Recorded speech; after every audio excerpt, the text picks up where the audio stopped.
Hello lovely people, my name is Emma and today I'm doing my April wrap up covering everything that I read in the month of April. So April was a pretty good reading month in a lot of ways. The first thing I'm going to say is I completely ignored my TBR that I put out at the beginning of the month. So if you were looking for some of the books on that, you're probably going to be sorely disappointed. I barely touched it. I really just ended up being a lot more of in like a mood reading kind of mood. So I just ended up kind of ignoring it and reading what I fancied at the moment. It's been the kind of month where a lot of things have been really good reads, but nothing's really been that like 5-star great read. So it's kind of felt a little lackluster in places. And weirdly, even though I felt like I was in a massive reading slump in points of it, it's actually the month where I've read the most by far in pages. So that's a bit weird. It just shows your perceptions are completely off.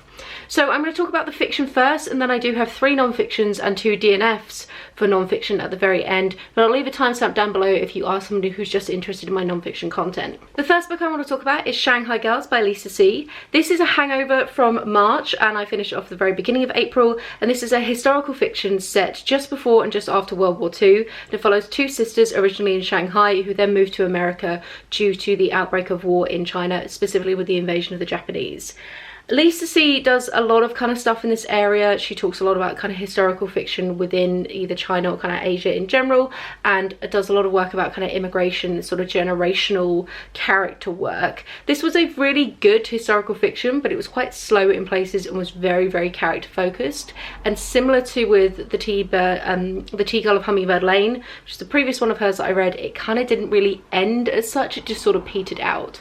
But in terms of atmosphere and kind of historical context, it was really lovely. And it was very interesting again to read more from like the American and Japanese kind of conflict centre of World War II, because a lot of the stuff I've read has been based in Europe because that's where I live. So yeah, generally an enjoyable read.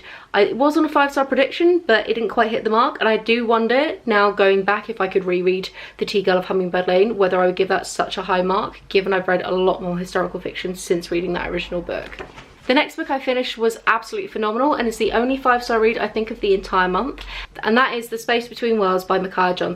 This is a fantastic sci-fi book that is about parallel worlds where people can now travel between the worlds only if your counterpart in that world has died. So there are a variety of different people who travel for a big tech company, and they're often considered the people who kind of down and out, come from kind of rough backgrounds, and there's a lot of both race and class things going on in it because they're the people who are most likely to be dead in these other worlds. The plot was really cool. I don't want to say too much, but it's kind of like a territorial sort of conspiracy theory kind of thing going on.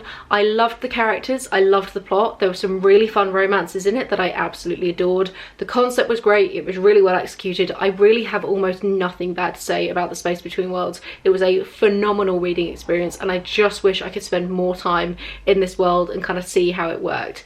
It's not really set in sort of on our Earth, it's kind of set in a different universe, very similar to ours, but just kind of 2 completely random cities where you have the like built up inner city and then you have kind of the slums around it, but it's not got really a parallel with anywhere in actual kind of on our planet. What I will say is there are some serious conversations about domestic abuse within it, including conversations about people who, you know, how do you love somebody within an abusive relationship? So it does go to some very dark places within that. So if you're someone who cannot read that kind of thing, I would avoid this one completely. But if that's something that doesn't trigger you, this was fantastic. It is one of my favourite parallel universe books I think I've ever read. Then I went on a contemporary romance kick and read these books within the space of about 3 days.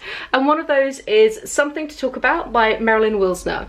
This is a really lovely lesbian romance, which is a fake dating trope kind of, but also a super slow burn romance. And our 2 main characters work in I think it was a film industry. One of them is like a super hotshot writer and the other one is her PA, and they basically they go to an award ceremony together, and then the press speculate that they are actually in a romantic relationship, and then it's about how do they deal with the fallout from that. It was really good, incredibly slow burn, like the kind of midpoint coming together that you kind of expect from a contemporary romance does not happen here. It's very much talking about just that end culmination, which for me was a little bit too slow paced. It turns out I don't like my romances quite that chill. I could do with a little bit more spice, shall we say. But it does have some really interesting conversations about sexual abuse and sexual harassment within the workplace, and it kind of engages with the Me Too movement, and I think it does it much better than a lot of the other contemporary romances I've read that try and get like serious and handle a heavy topic. I think this one did very, very well, and the romance was really lovely, even if it took them forever to get to a point where they could do anything. It was really lovely. And then the other one I read was A Duke by Default by Alyssa Cole. This is book 2 in her Reluctant Royalist series and was super steamy, super sexy, super fun.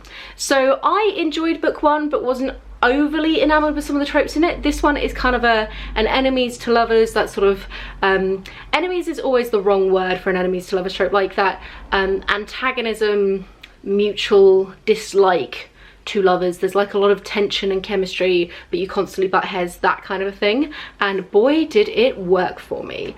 This is where one of the characters from the first book, who is the flighty best friend who really struggles to kind of pin down, and like she's not taken seriously by her family, she goes on a sword making apprenticeship in Scotland and meets the incredibly gruff, incredibly sexy blacksmith who needs help saving his company. Oh, chef's kisses all around. Such a good time. Now, to kind of make it fit with the Reluctant Royalist thing, there is something kind of interesting crowbarred in halfway through about a dukehood, I do not know what the term is, duke role of some sort. And for me, I don't think it really needed that. I was perfectly content with kind of the conflict that they had going on already, but I really enjoyed it, and I definitely want to check out the next one from Alyssa Cole. She is becoming a firm favourite for me from the contemporary romance genre. The next one I read was Bone China by Lora Purcell. This is a historical fiction, and Lora Purcell writes a lot of historical fiction around the kind of Victorian era, a lot of gothic historical fiction, and for me it did not work as well as a lot of her other books. So Bone China is kind of two different storylines. One is a woman who has been sent to a house to be like the nursemaid and nurse of this kind of ailing old woman who is completely obsessed with her china collection and refuses to go to sleep at night, and there is all sorts of weird freaky things happening in the house. And then there's also the storyline, I think it's about 40 years earlier, which is the old woman as a young woman who is helping her father treat prisoners who had consumption in the caves underneath the house.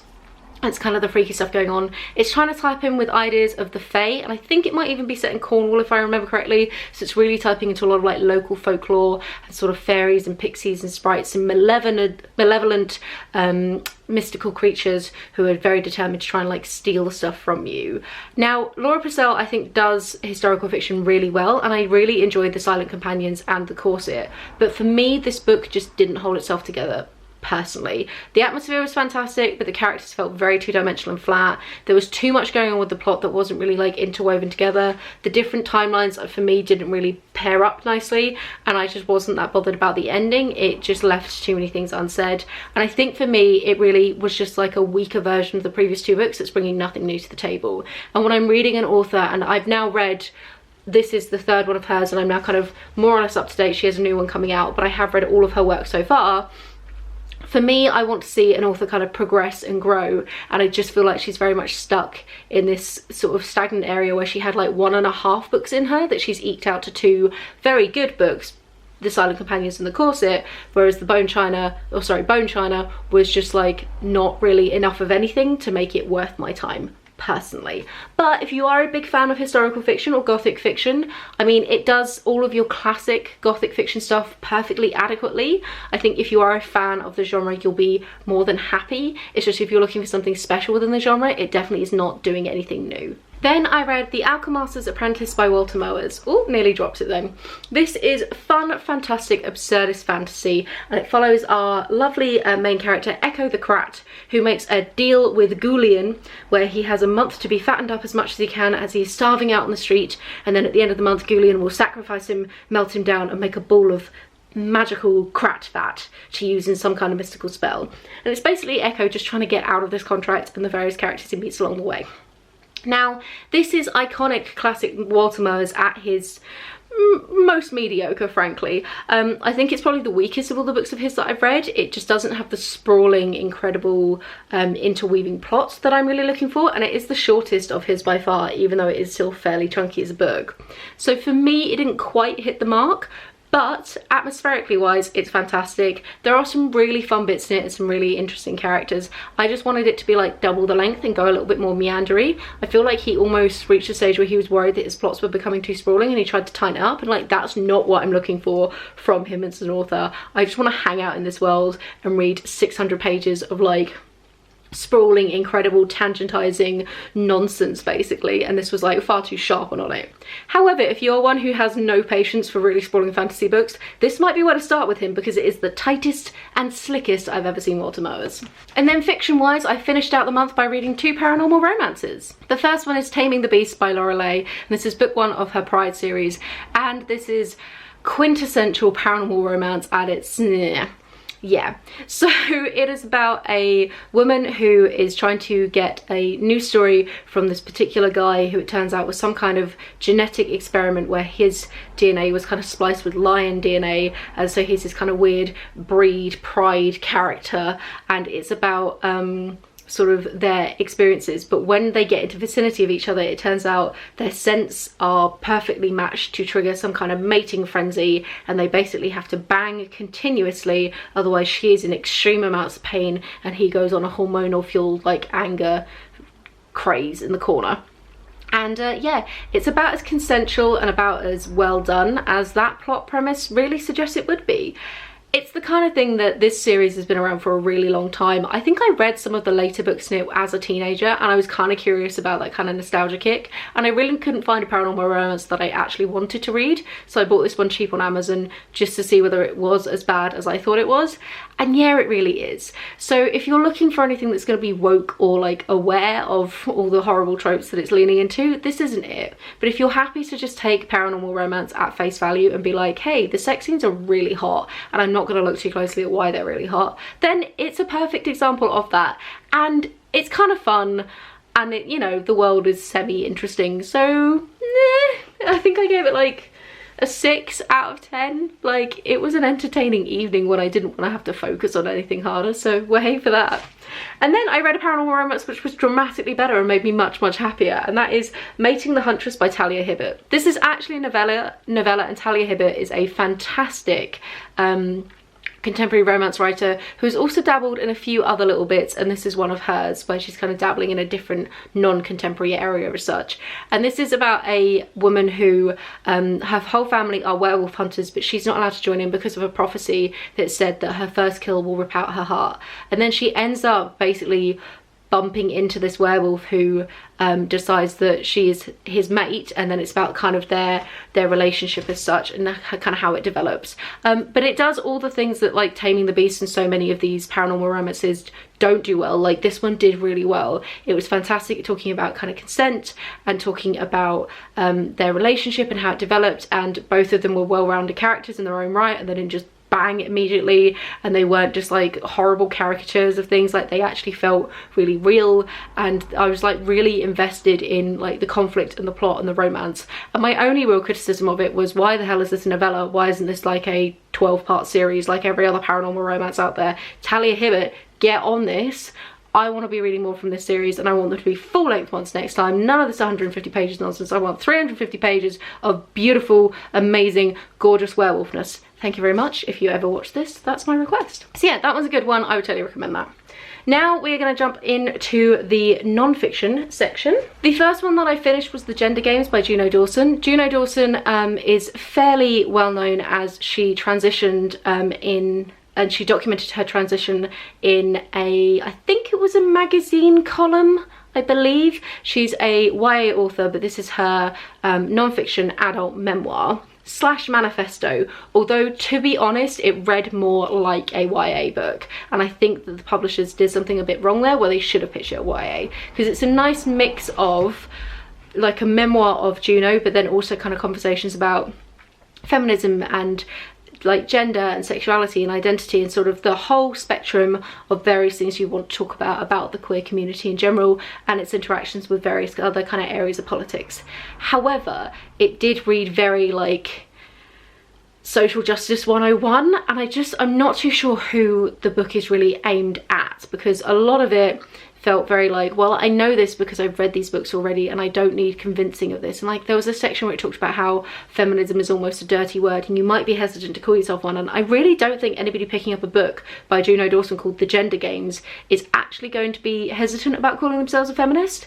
And even the title is a riff off of the Hunger Games, and like she explicitly references that in the book. So I think personally it should have been a YA book. There were some really interesting areas. Juno Dawson was a gay guy for a while, and there was a section talking about her experiences within the gay community, and also a conversation about how she doesn't feel like now, having transitioned, that any of her kind of identity when she identified as a gay man, how none of that feels false as such, but it's just like what is more fitting in this moment. And I really like it when people are able to have conversations about like the kind of fluidity and flexibility of somebody's identity, and when you move on to something else, it's not invalidating the stuff that came before, it's that it no longer feels right and it's time to find something else that does feel as right again. And she has some really interesting insights about the gay community that somebody who clearly is not a member of that community was very fascinating. So still a good read, but just felt a little bit kind of missold as such from the publishers. The next book that I finished was the worst one of the month, and we might be getting close to one of the worst of the year, which is such a shame, because that's Homo Deus by Yuval Noah Harari. Yuval Noah Harari wrote Sapiens, which is very well known, very popular, and deservedly so. I really enjoyed Sapiens. That's a history of humankind as a whole, taking a really macro look at things. In theory, this book is the follow-on, which is a brief history of tomorrow, and it's Yuval Noah Harari trying to project forward what he thinks are going to be the most pressing concerns for humanity looking at the next 100 years or so. This book, however, is actually just a weird mishmash of history of religion, but quite insulting with how it talks about religion. A lot of very like first year philosophy thought experiments that no one should take this seriously. A lot of apparently misrepresenting a lot of what neuroscience is doing, and then some nonsense about artificial intelligence at the end. It was a mess, it was self-contradictory, it made lots of sweeping statements that it just took to be fact and verbatim. According to a lot of the other reviews and kind of some bits I kind of read about it, it misrepresents some of the science quite badly, and basically it's Yuval Noah Harari just stepping out of his lane as a macro historian and going too far in an area that he is not qualified to talk about in. So for me personally, this is just a waste of time. There was a bit at the beginning that was talking about consciousness and animals, and it felt very human-centric, and you know, there was a statement which was like, we agree most mammals as well as some fish and birds may be able to feel emotion. And it was like, oh, are you writing this from the 70s? Like, didn't we get rid of this stuff? And I just, as somebody who's read around a fair number of different topics, this kind of clashed quite a few times with a lot of things that, you know, just I don't think hold true anymore, basically. And it's a very big book, so it's very hard to articulate exactly all the different problems I have with it, and I don't think I can be bothered to do a full rant review like I did with Quiet. But basically it does not work for me. It does not hold water, it contradicts itself all over the place, and it's just nonsensical. So read Sapiens instead. Don't waste your time with that. Then I read The Radium Girls by Kate Moore, and this is a history book that is looking at the women who worked as watch painters or dial painters in various companies in, I think, the 20s, and it was at a time when radium wasn't known to be as dangerous as it clearly is, as it is radioactive and basically poisonous and seriously damages your body, as we'd learn. But what they did was they painted the watch fronts by like lip pointing, where you put the paintbrush in your mouth and like to get a really fine point, and then due to that they got horrendous radium poisoning that essentially resulted in their deaths, and really awful gruesome deaths. And it's about the story of trying to get the companies to take ownership and responsibility, and then also compensation for the women, and change the standards, and the horrendous court cases and ordeals that they had to go through, as well as their medical stuff. It's incredibly interesting and incredibly heartbreaking. The book was a little repetitive in places because there are a lot of women who do go through various different court cases, and there was a bit kind of an epilogue at the end which talked about various things that have happened since the Radium Girls, both positive and negative, within concepts of like corporate responsibility and like workplace hazards, as well as also our use of radium in general. And I would have really liked that to become a few more distinct chapters in their own right. But this is a harrowing, heartbreaking book that reduced me to very near tears in the staff room at a few particular moments. So like, it's really emotional and it's really important to give these women like a voice back again. So incredible read in many, many ways. Super pleased that I've read it. Okay, and then finally I have two books that I DNF'd. One of them is The Food Explorer by David Stone, which is a look at a particular, I think, Victorian gentleman from America who travelled the globe basically finding food and bringing it back to America, and I didn't really like it. It didn't acknowledge the kind of awkward imperialism, invader colonialism that is a white dude strolling into other places, and it was too dense, and I didn't like the narrator, so we DNF'd that very, very early. And then heartbreakingly, depressingly, terribly, I DNF'd a dinosaur book.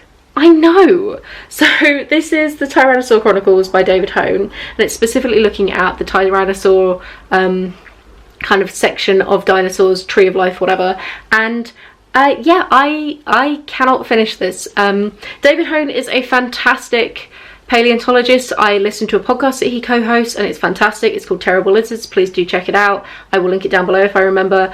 And I should have enjoyed this book, but it is too dense and too scientific, and it is just death by techie scientific terms. And it turns out like a lot of paleontology books often get criticised by people being like, it was really interesting, but there were a bunch of dad jokes and like terrible humour, and then a bunch of anecdotes about paleontologists that felt very name-droppy that I didn't really care about. And it turns out, for me anyway, those elements of a paleontology book are so important, because they really help to just keep the pace going and give you little breathers. And this book is quite short, but if it just had like 60 more pages of like, this was discovered by this bloke, I knew when I met John down at the pub after the first dig, he was a quirky guy who wore a fisherman's sweater the whole time, like that kind of stuff is so necessary for me, for my brain to be able to take in the information. So for me, this one was a total flop. I just got bogged down in the middle.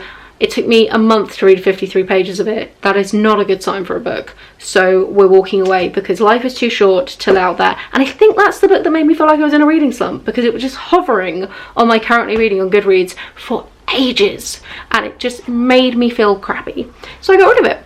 So that is it. Tell me what you think to all my thoughts. Share your thoughts on my thoughts, and then I'll share my thoughts and your thoughts on my thoughts, and we'll just have a thought section and it will be great. Have you read any of these? How's your springathon going? Are you joining in? I was cheeky and started a few of the books a couple of days early, because I always do.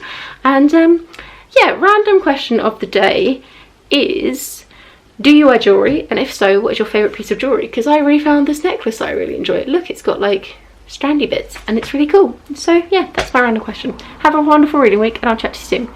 Bye!